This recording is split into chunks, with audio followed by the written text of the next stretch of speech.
he probado cómo se prueba el oro, primero por el fuego.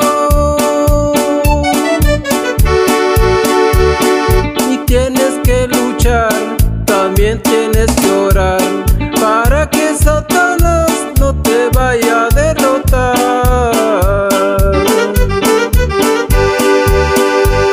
Dios dijo en su palabra, o sea necesario pasar por todas pruebas. Sé fiel hasta la muerte, pelea la batalla, que Dios está contigo donde quiera que tú vayas.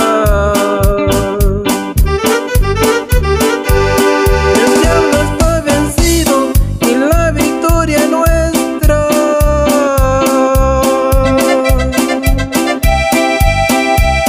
Con gloria, aleluya, cuán grande nuestro Dios.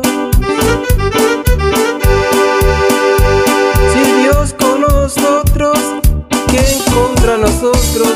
Y nada en este mundo se apartará de Dios.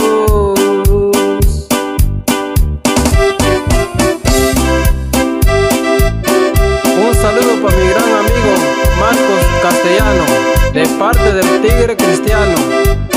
Dios te bendiga, carnal.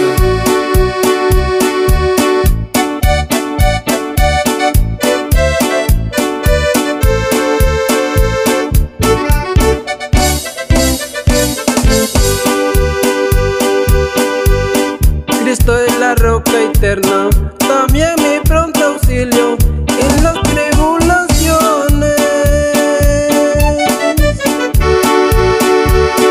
A Él sea la gloria, también toda victoria, por su finito amor y su misericordia.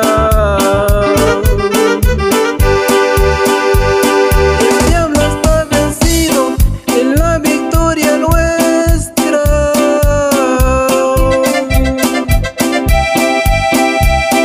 Con gloria, aleluya, cuán grande nuestro Dios.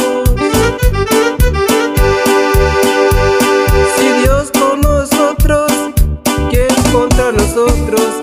Y nada de este mundo me apartará de Dios.